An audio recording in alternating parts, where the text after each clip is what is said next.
This is not one of our normal videos. It's a secret video released to only Patreons where I showed them the behind the scenes of exactly what it's like to sail for 17 days straight on the world's largest ocean. But it was too perfect for me not to share it with you guys too. So here you go. Good morning, my Patreon people. I'm gonna give you an update on everything we've been doing one shot, no cuts. It's day 17 of our mission across the Pacific Ocean from Mexico all the way to the Marquesas Islands. We're gonna get there in about 600 miles. Guys, we have sailed 2,270 miles. We've been on the boat for 2.5 weeks. I've never done anything for this long in my life. I'm on watch right now. We've done 48 watches. So our watch schedule is 6 hours off, 2 hours on. So you always have plenty of time to get sleep. It's been super easy. My shift ends at midnight. So then I have sleep until 6, but I don't fall asleep right away. So then I'm a little sleep deprived. So then I need to sleep after or before, but then I'm just complaining. First world problems. It's been an amazing passage. So we left on a Tuesday. We sailed for 3 or 4 days, I wanna say, until we got to one of the last islands outside of Mexico called San Benedicto. So the whole trip there, man, I was feeling woozy. I took a little Bonane. It takes the edge off, but it makes you really tired too. Low level headache, and then also my stomach felt like hunger pangs. So then I'd wanna eat, but then if I eat too much or drink too much water, then I'd start feeling seasick. I was worried. That first day, I was feeling bad, but I never got to the point where I puked. We didn't have rain for the first 10 days. Not one squall, not a drop of rain. It was pretty crazy. I've never done a passage where there wasn't even rain for 10 minutes. You know, there's usually a little bit of rain. We were doing really good time in the beginning, 6, 7 knots, and then we started slowing down. Then we hit the doldrums. The band across the equator, it's called the doldrums, or it's called the convergence zone. The trade winds from the top, they come down and they go east, and it goes up and west in the southern hemisphere. So they go like this together, but that zone right in between where the equator is, that's called the convergent zone. And it's supposed to be just dead, no wind. The areas leading up to it, it's really stormy and squally, which is what we've been seeing. We've been cruising. Right now we're doing 7 to 8 knots average. We're still going after our first 200-mile day, but we're on track right now. If we do good in the next 12 hours, we should be at 190, which is pretty good for a big, heavy boat like this one with tons of people and so much food. Let's see.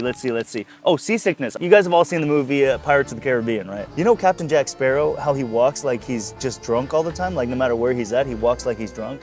My awesome watch partner Vince was like, are we gonna walk around all weird on land because we're used to standing on a boat? You know, you get sea legs and then you feel like the ground is still moving when you get off of the boat.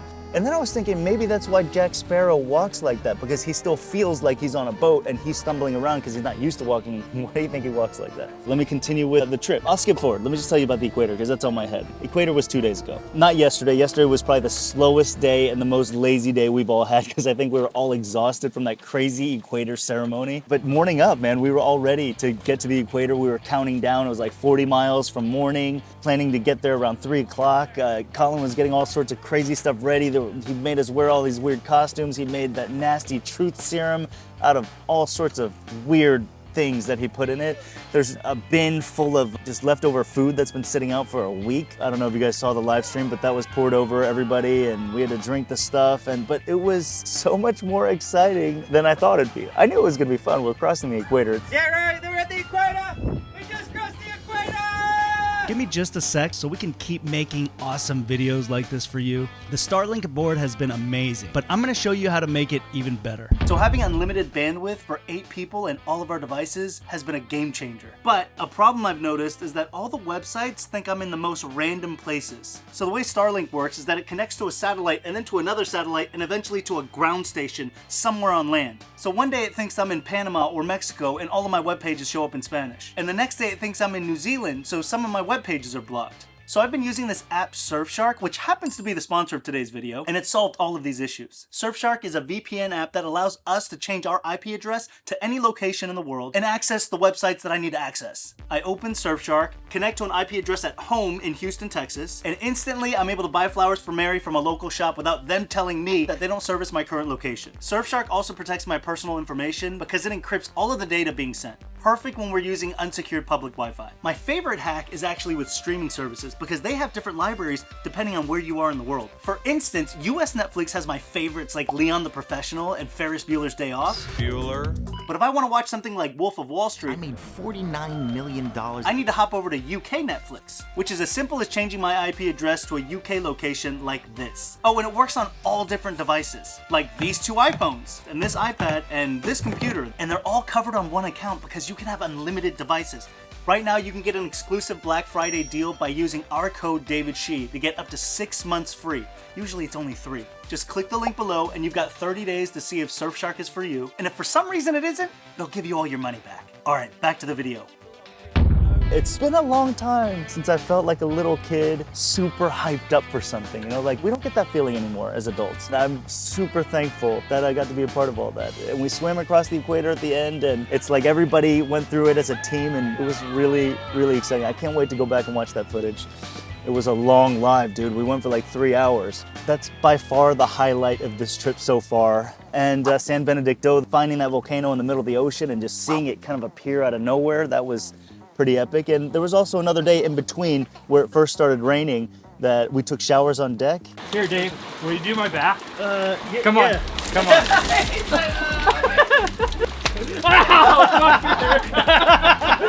The wind just completely died, so we went for a swim in the ocean. Yeah, just the idea of being, at the time, I think we're about 1,500 miles from shore, even further from Hawaii and even further from Galapagos, but like 15,000 feet deep and we're just swimming around. I don't know, it just makes you feel so different being out here. You're just not used to this, you know? We're used to being around people and things and land and home and comfort, and it's just been kind of a crazy adventure. You know what? Let me tell you about the videos that I have made because I promised videos every single day. The first 4 days, I failed miserably. I gotta be honest, guys.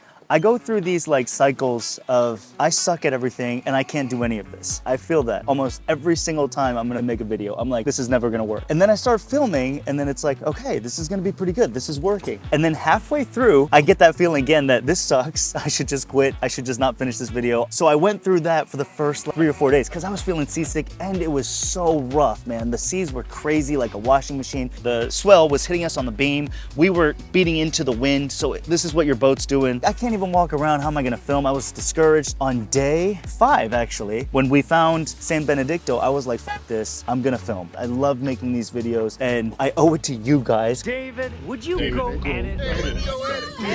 Because I told you I would do a video every day. So I was like, I'm just gonna film today. So I filmed the whole rig thing, the swimming, the volcano, and that video will be called We Discovered a Live Volcano in the Middle of the Pacific Ocean. But that was a really fun video because it was like literally up that mast, we were swinging around, we were up there for like 45 minutes. I mean, it was really hard to get that rigging tight and right.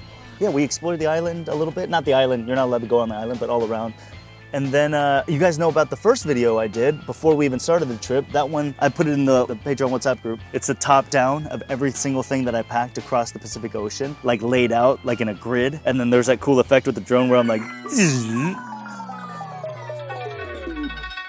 This is everything I'm bringing across the Pacific Ocean. and it goes back up. I'm super proud of that. It's all to say that I did start filming videos. And I think out of these 20-ish days, we'll have at least 10 solid videos. Number 6 was we had some sail problems that day. We changed a bunch of sails and also several different sail plans. Sail just ripped in half? The spin anchor? Oh my goodness. Then we did this wing on wing where we used a code D on the front and then the jib right next to it. So it was just these two in the front and the mainsail was down. That was super cool. It's like a true wing on wing butterfly thing. Maybe you monohullers do that all the time, but I've never seen it. That video is called The Only Sails You Need to Cross the Pacific Ocean. These titles are still iffy, okay? And then day 7, I made a video about I'm trapped with 8 people on a boat for 3 weeks. And I go around and I interview the crew and you guys get to meet the crew and like why they're here, where they come from. It kind of started off like we're all trapped here.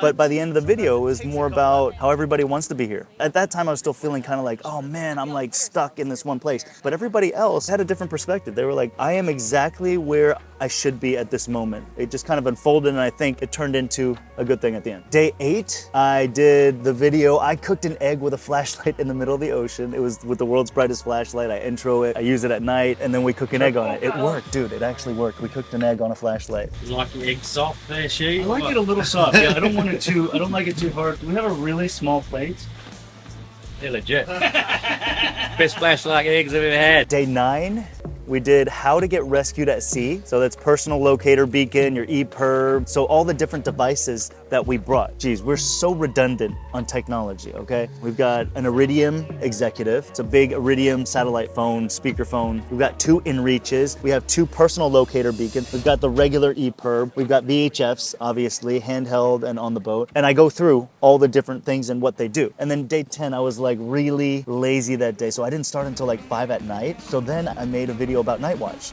So Night Watch in the pitch black darkness, what it's like to do Night Watch. You see like the changeover between the pairs of Night Watch, like Jamie and Katie, they're paired up together, they're before us. So they handed over to me, and then me and Vince, we did a Night Watch for 2 hours, and then we handed that over to Colin and Britt. And then day 11, boat tour of Parlay. It's the boat that inspired me to get into sailing. If not for Colin, and everything he's done on Parlay, we wouldn't be here. You know what I mean? So it's just totally surreal that I'm sitting here on Parlay in the middle of the Pacific Ocean, getting to be a part of his dream to cross the Pacific Ocean. And then he couldn't cross that first time because of the bulkheads and the lightning. But that's also the only reason that I would be here is because he had to go back, and then I met him, and then we fixed bulkheads, and you guys know the whole story, but we're here now. Like, we're in the middle of the ocean, and so we tour all of Parlay, all the different parts of it, MTV Crib style, like where I did the MTV Cribs tour of the little car. Let me give you a tour of my crib.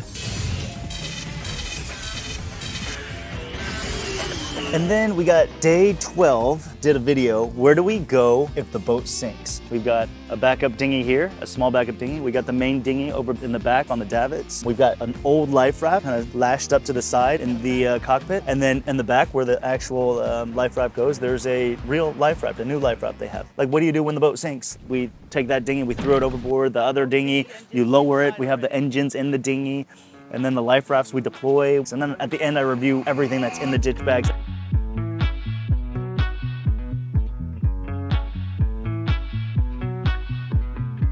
And then day 15, we swim across the equator. That was 2 days ago. Day 16, I think we performed surgery on Jamie's back. He has an ingrown hair or something that caused like a little cyst. Colleen sliced it open. I told her how to do it because I've seen videos on it. Scalpel she used. Sterile, of course, and then you squeeze and all the stuff comes out. You get the little cyst bag out. Is this TMI? And then brings us to today. The one shot, no cuts. And I'm thinking as I'm talking to you guys right now, maybe this video right here will be the video for day 17 and I'll lay some B-roll over it. What do you guys think? Are you guys cool with that? Because so far, you guys are the only ones that I've ever seen any of these Patreon videos, these one shot, no cut updates. I don't know if I'm ready to share this with the world. I trust you guys. We haven't made the sextant video. I'd like to make that video if possible. Oh, we got to do the laser flashlight. I have a flashlight that shoots 2 miles, okay? We're gonna do that one when we're closer to land. We're gonna arrive in, predict wind says 4 days. I think I'm gonna have to just go straight home. It's sad, but totally necessary. So I missed Mother's Day.